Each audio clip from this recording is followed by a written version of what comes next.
우리가 어떤 물건을 살 때에 덜컥하고 사는 사람은 별로 없을 겁니다. 특별히 건강과 관련된 거라면 더 많은 고민을 하고 또 조사를 하고 아마 구입하지 않겠나라는 생각이 듭니다. 저는 두 가지를 유념해서 본다고 생각합니다. 하나는 이 상품에 대한 정확한 정보입니다. 이것이 과연 나에게 맞을까? 내가 원하던 것이 맞는가? 라고 하는 구체적이고 상세한 정보들을 확인할 겁니다. 그리고 또 한 가지는 이것을 사용한 사람들의 솔직한 후기입니다. 이걸 먹었더니 좋아졌더라. 이걸 먹었더니 이런 건 좀 안 좋더라. 라고 하는 이미 이것을 먹고 살아왔던 사람들의 솔직한 후기가 내가 이것을 사느냐 마느냐를 결정하는 중요한 결정이 될 거예요. 무엇보다 이렇게 만들어낸 이야기가 아니라 정말 솔직한 후기가 많은 도움이 되리라고 생각해요.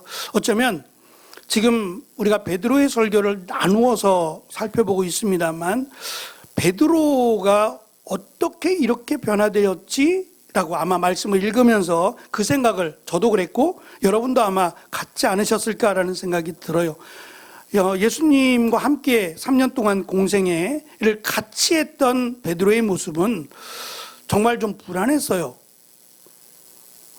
좌충우돌, 마치 어린아이처럼 늘 불안했어요. 예수님께 하는 질문이나 답변이나 그의 행동이 예수님께 칭찬을 받기보다는 오히려 꾸중을 받는 듯한, 책망을 받는 듯한 어찌하여 믿음이 없느냐라고 하는 그 대답을 늘 들어왔던 사람이다 보니 지금 이 베드로의 설교가 첫 설교긴 한데 너무 생소하기도 하고 뭐 지극히 당연한 내용입니다만 놀랍다라고 하는 마음을 금할 수가 없어요.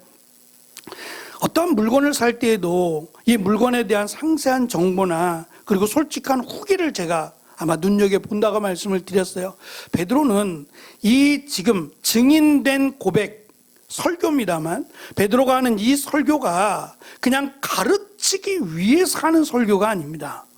자신이 직접 경험하고 자신이 직접 지금 예수님과 하나님의 은혜 가운데 살아가면서 하는 솔직하고 정확한 믿음의 간증이라고 저는 생각합니다.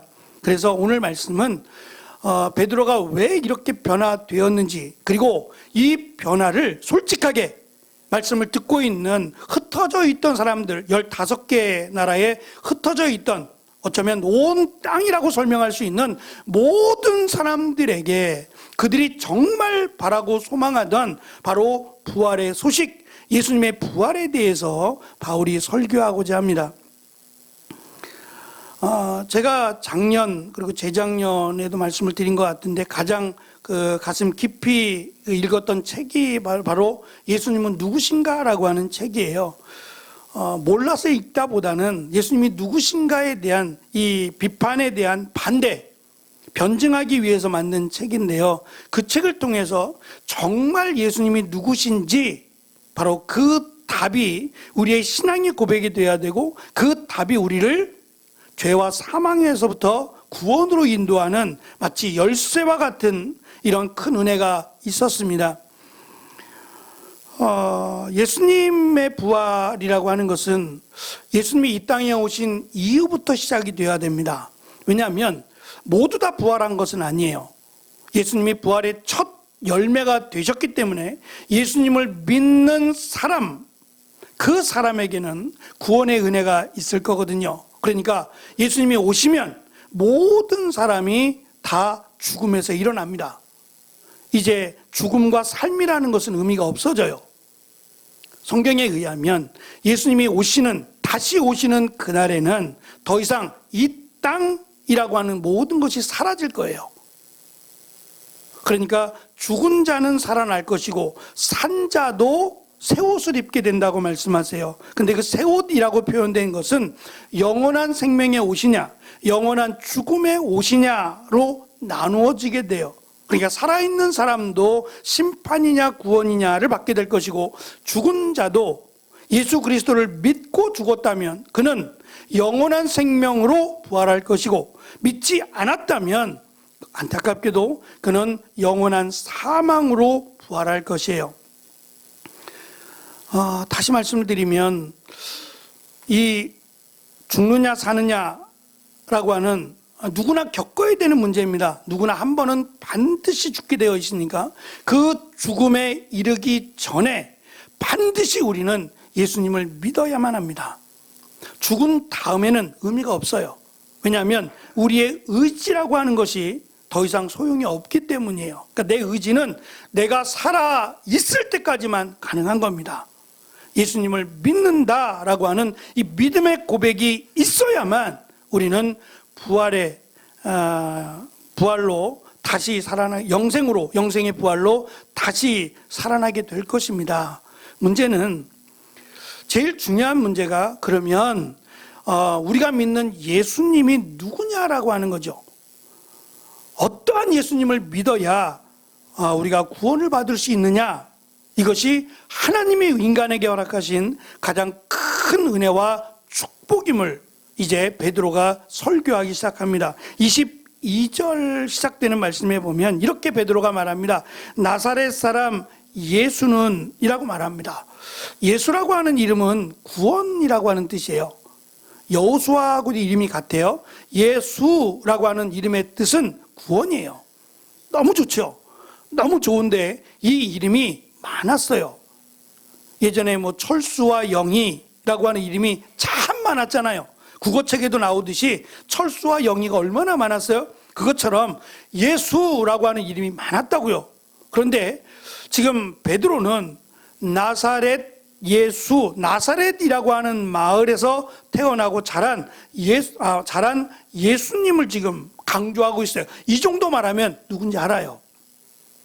나사렛 예수 그러면 누군지 안다고요. 지금 모인 사람들은 다 한 번씩 들었을 거예요. 3년이라고 하는 시간이 있었고 예수님께서 행하신 말씀뿐만 아니라 기사와 표적이라고 하는, 그래서 심지어는 어떤 일이 있었냐면 이 병에 걸린 사람, 당시에는 병이라고 하면 여러 가지 병들이 있겠죠. 나을 수 없는 병도 있을 것이고 잠시 아팠다가 낫는 병도 있을 거예요. 아팠다가 낫는 병은 크게 관심을 갖지 않았을지 모르지만 적어도 몇 년 또는 몇십 년 동안 그 병으로 고생한 사람이라면 어떻게 하면 이 병을 나을 수 있을까? 낫기만 한다면 이라고 하는 바람과 소망이 있었을 거예요. 근데 예수님이 병자를 고치신다? 그것도 눈먼 자의 눈을 뜨게 하시고 걷지 못하는 자를 걷게 하시고 심지어는 죽은 자를 살리셨다라고 하는 소문이 났어요. 먼 곳이라면 내가 갈 수 없는 곳이라면 모르겠지만 갈 수 있다라면, 내가 걸어서 얼마든지 갈 수 있다라면 아마 누군가는 그게 나라면 아마 갈 거예요. 근데 문제는 예수님이 나를 만나 주겠느냐가 문제죠. 그래서 사람들은 예수님의 옷자락이라도 만지면, 그 옷이라도 살짝 만지면 병이 낫지 않을까라고 하는 소망을 가졌고, 실제로 소문도 나는 예수님 지나가다 옷자락 한번 만졌는데 병이 낫다라고 하는 소문이 났어요. 그래서 많은 사람들이 예수님을 따라다니면서 한 번이라도 예수님 옷자락을 만져보고자 하는 사람도 있었을 것이고, 예수님의 말씀을 듣고자 예수님을 계속 따라다닌 사람도 있었다고 성경은 가르쳐 줍니다. 과연 그 예수님, 옷자락만 만져도 병이 낫는 놀라운 능력을 가지신 그 나사렛 예수는 과연 누구냐는 거예요. 처음에 베드로도, 그리고 베드로를 비롯한 사도들도 예수님의 표적과 기사를 보고 따랐어요. 예수님이 나를 따르라 했을 때 따르긴 했지만, 그 위험에 의해서 따르긴 했지만, 예수님께서 행하신 말씀과 능력이 예수님은 왕이 되셔야 된다고 생각했어요. 그리고 그 능력은 로마로부터 우리를 구원할 수 있다라고 하는 확신이 생겼어요. 그리고 베드로의 말처럼 모든 것을 버리고, 사실 버린 건 아니에요. 버린 건 아니고 내려놓은 거죠. 자신의 모든 것을 잠시 내려놓고 예수님을 따랐어요. 그리고 생각하기를 3년만, 예수님이 곧이라고 말씀하시니까 이제 예수님이 왕이 되면 나도 높은 그만한 공로를 인정받아서 내가 이만큼을 드렸으니까 이만큼에 해당되는 것으로 나를 채워주시리라 생각을 했고, 특별히 베드로는 수제자로 그래서 예수님이 베드로와 야고보와 요한을 따로 데리시고 산에도 올라가시고 또 병을 고칠 때도 이렇게 따로 모으셨기 때문에 특별한 대우를 받으리라고 생각을 했어요. 근데 그것이 예수님이 십자가에 달려 죽으시고 모든 제자들, 특별히 사도들도 다 도망을 쳤어요. 예수님을 죽였으니 나도 죽인다라고 생각을 했기 때문이죠. 예수님을 따랐던 제자들을 그냥 놔둘 리가 없다라고 생각하고 예수님이 십자가에 달리셨을 때 다 도망쳤어요. 그리고 베드로는 어떻게 되나 보자라고 예수님이 신문하시는 모습을 지켜보다가 예수님께서 예언하신 대로 3번 나는 그를 도무지 알지 못한다라고 예수님을 모른다라고 말했던 사람입니다. 그리고 나중에 부활하셔서 예수님은 사도들을 일일이 만나 주셨어요. 그 중에 베드로도 만나 주시는 장면이 요한복음에 기록되어 있죠. 요한복음에 물고기를 잡고 있을 때에 베드로에게 오른쪽에 그물을 던져보라고 하시고 153마리의 물고기가 잡혔고요. 베드로는 그것을 물고기가 잡히고 나서 예수님이다 라고 예수님을 알아보고 물속에 뛰어듭니다. 이 급한 거는 변하지 않는 것 같아요. 이 급한 성격은 예수님 부활하신 예수님을 만났어도 변하지 않는 것 같아요. 저 같으면 배를 타고 갔을 텐데 수영하는 게 더 빠른가요? 하여튼 물속에 뛰어들어서 추울 텐데 예수님께 갔고 예수님은 그럴 걸 아시고 숯불을 피워놓고 베드로를 맞이하셨죠. 그 숯불이 바로 예수님을 부인할 때 앞에 있었던 숯불을 기억나게 해요. 예수님은 베드로를 혼내기 위해서 만나 주신 게 아니라 베드로에게 오히려 내 양을 먹이고 내 양을 치라고 하는 이제 본격적인 사도의 임명으로, 부족하지만 예수님을 3번씩이나 부인은 했지만 그래도 장차 예수님의 양을 먹이고 치라고 하는 예수님의 사명을 그에게 맡기시면서 베드로가 부활하신 예수님을 만나게 됩니다. 그리고 예수님은 40일 동안 더 이 땅에 계시면서 예수님이 누구신지를 가르쳐 주셨어요. 부활하신 예수님이 하나님이시고 그 하나님이 인간의 몸으로, 그러니까 성령으로 마리아에게 잉태가 되었다는 것. 그러니까 왜 그렇게 오셨느냐? 예수님이 우리의 죄를 대신하여 대속의 제물이 되어 주기 위해서 오셨다는 거예요. 보통 구약에서의 제물은 그 제물을 드린 그때만 죄사함을 받아요. 그 피의 가치로 인해서 내 죄가 잠시 사함을 받아요. 그러니까 늘 하나님 앞에 갈 때에는 제물을 드려야 해요.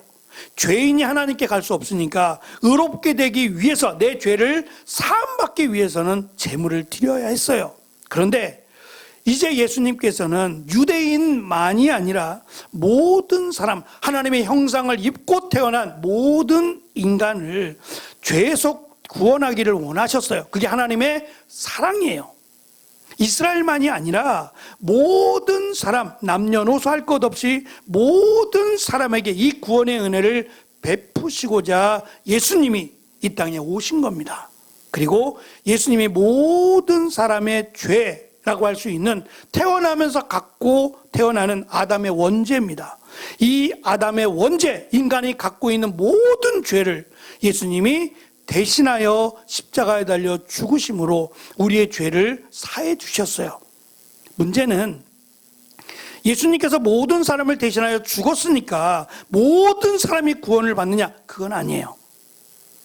모든 사람이 죄사함을 받은 건 맞아요. 아담의 원죄가 사해진 건 맞아요. 하지만 그 예수님이 우리의 죄를 대신하여 죽으셨다라고 하는, 그리고 예수님이 하나님이심을 믿는 자에게만 구원을 허락하셨어요.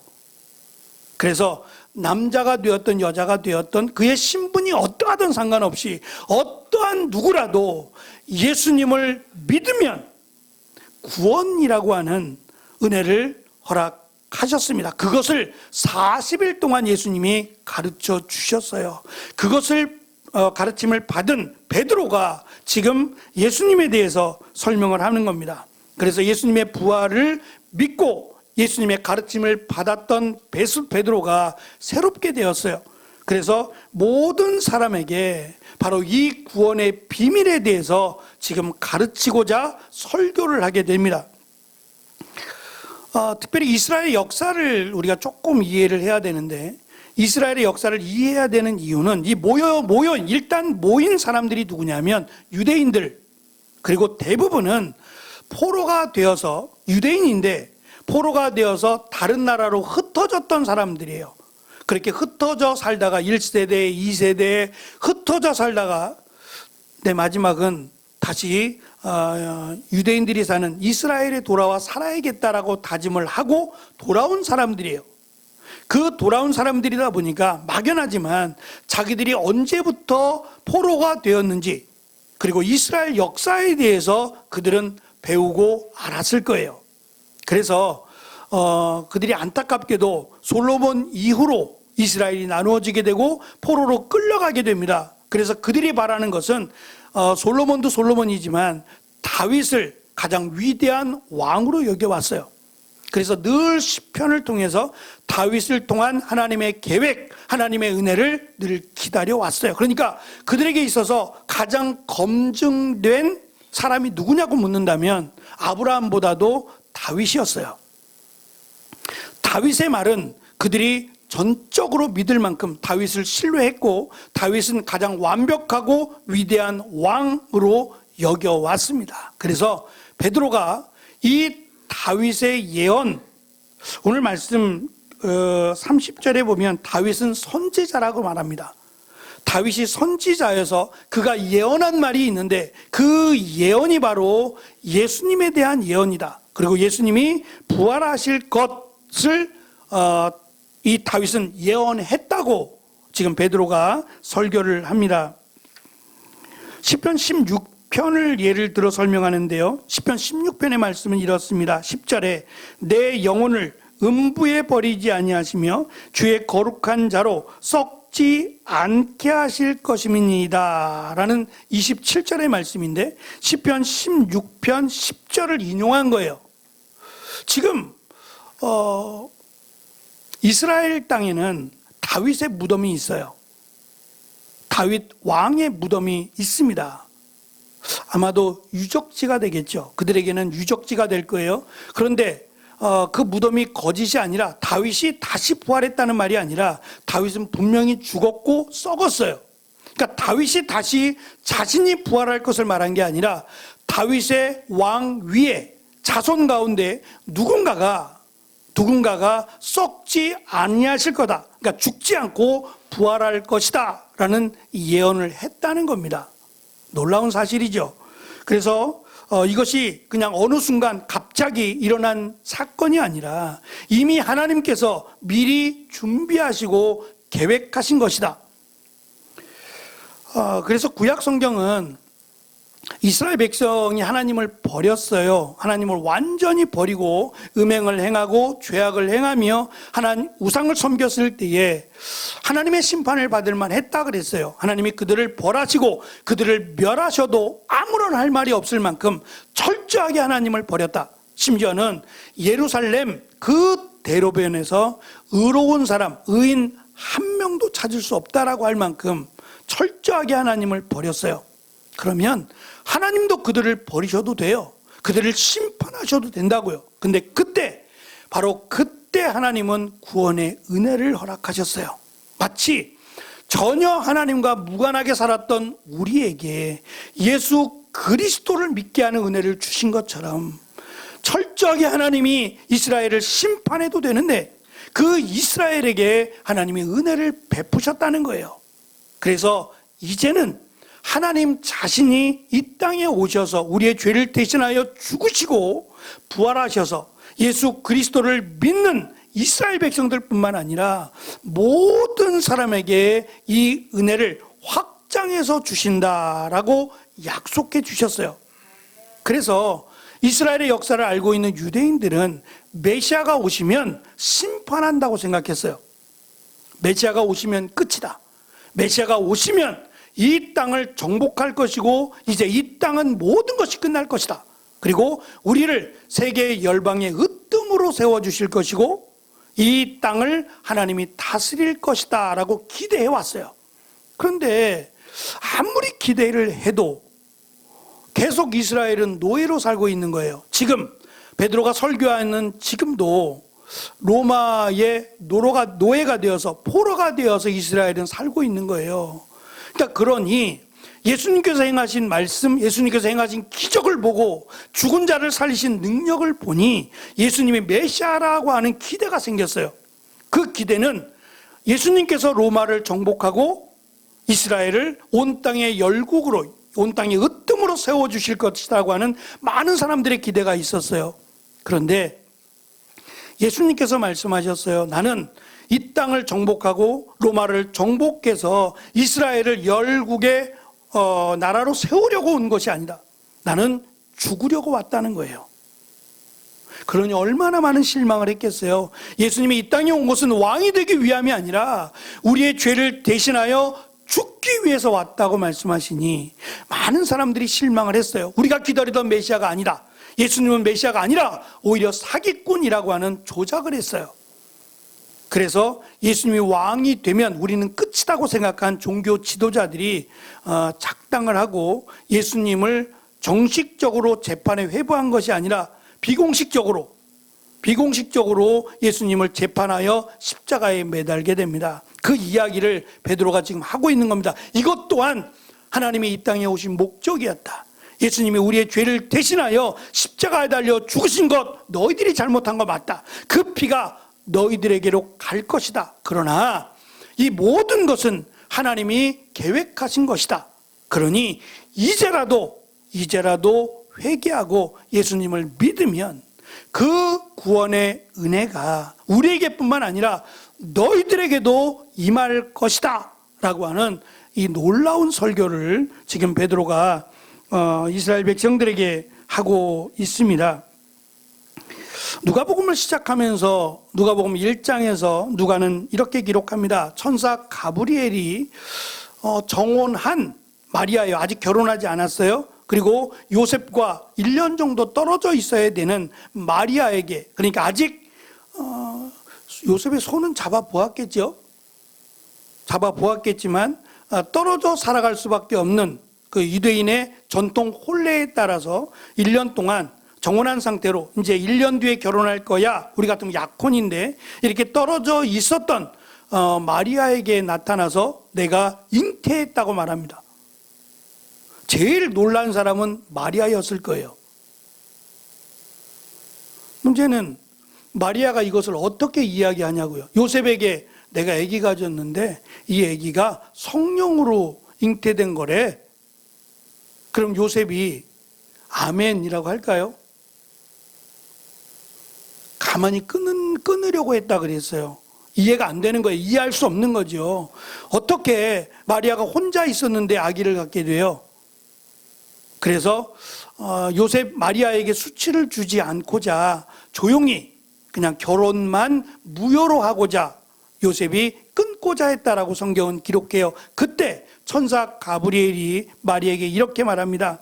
하나님께서 그 조상 다윗의 위를 저에게 주실 것이고 그는 영원히 야곱의 집에 왕노릇 하실 것이며 그 나라가 무궁할 것이다 라고 가르쳐 줍니다.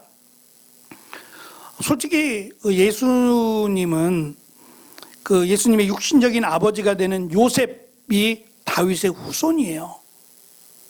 성경을 읽으면 이상한 부분이 있어요. 그게 뭐냐면 분명히 요셉은 다윗의 후손, 족보에 의하면 요셉까지 쭉 내려오니까 요셉이 다윗의 후손이 맞아요. 그런데 요셉은 목수일을 하고 있다 그랬어요. 왕가의 자손이잖아요. 그럼 왕이었어야 되는데 왕은 헤롯이 하고 요셉은 왕이 아니라 비천한 직업이었던 목수일을 하고 있는 거예요. 이게 잘 이해가 되지 않으셨을 거예요. 어떻게 다윗의 후손인 요셉은 목수일을 하고 있을까? 이게 어떻게 된 일일까?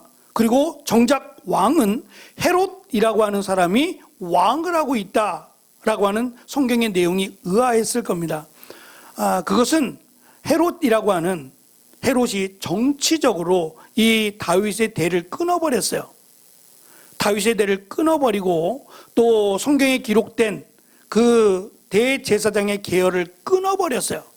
그래서 귀를 잘라버리고 자기가 임의로 대제사장을 세우면서 이스라엘 역사를 지우기 시작했어요. 그래서 억울하게도 요셉은 왕가 다윗의 후손임에도 불구하고 목수일을 할 수밖에 없었던 겁니다. 중요한 것은 그 계보는 정확하다는 거예요. 요셉은 분명히 다윗의 자손이고 요셉이 직접 낳은 아들이 아니지만 요셉과 결혼한 마리아가 낳은 아들은 당연히 다윗의 후손이 될 수밖에 없어요. 그래서 말씀이 이루어졌다라고 하는 것은 분명해요.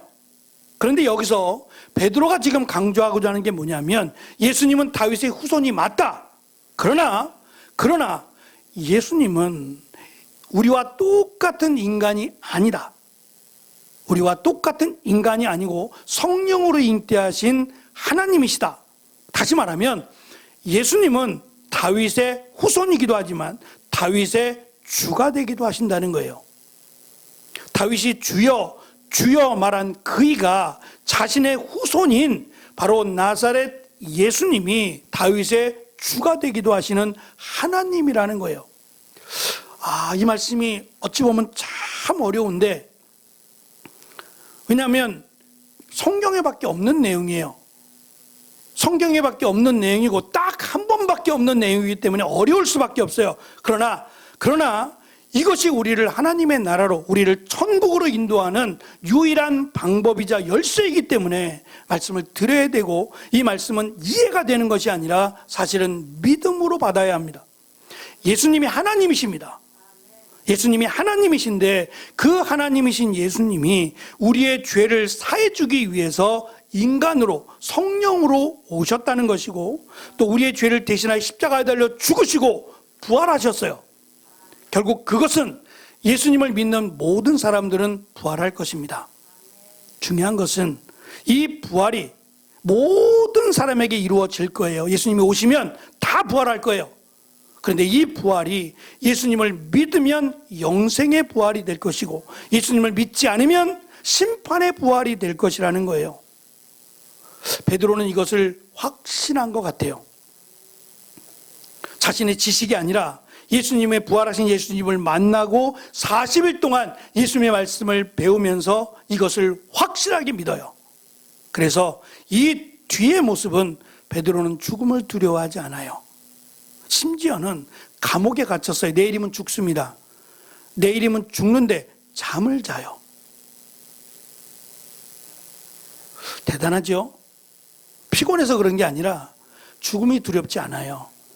죽으면 끝이 아니라 죽으면 하나님의 나라로 간다라고 하는 확신이 있기 때문에요. 저는 이 확신이 우리 모두에게 있었으면 좋겠어요. 먼저 가느냐 늦게 가느냐의 차이만 있을 뿐이지, 예수님이 지금 오시지 않는 한 우리가 먼저 갈 수도 있거든요. 이 먼저 세상을 떠날 때 두려워하지 마세요. 두려워하지 마시고, 죽으면 잠시 잔다. 자고 눈을 뜨면 어디 간다? 우리는 하나님의 나라에 간다. 그 마음으로 이 땅을 사시면 기쁨으로 사실 거예요. 천국이 우리를 기다리고 있다라고 생각하면 덜 먹어도, 내가 건강하지 않아도 기쁘게 살 거예요. 그래서 주님이 다시 오실 때까지, 우리가 이 땅을 떠날 때까지의 삶이 하나님의 나라를 기다리고 하나님의 나라를 누리며 살아가는 사람, 그러면 행복한 사람이죠. 하나님의 나라가 우리를 기다리고 있으니 이 세상 것에 얽매이지 않고 하나님의 나라를 소망하는 사람답게 믿음으로 살아가는 삶이 될 것이라고 저는 믿습니다. 그래서 우리가 올 2024년 여호와께 맡기며 나아가는 삶뿐만 아니라 하나님의 나라를 소망하는 사람답게, 비록 이 땅에서는 힘들고 어려운 점이 왜 없겠어요? 그럴지라도 우리는 하늘에 속한 사람이야, 하나님의 나라에 속한 사람이야 라고 하는 확신과 소망을 가지고 살아가는 귀한 은혜가 우리 모두에게 함께하여 주시기를 축원합니다. 기도하겠습니다.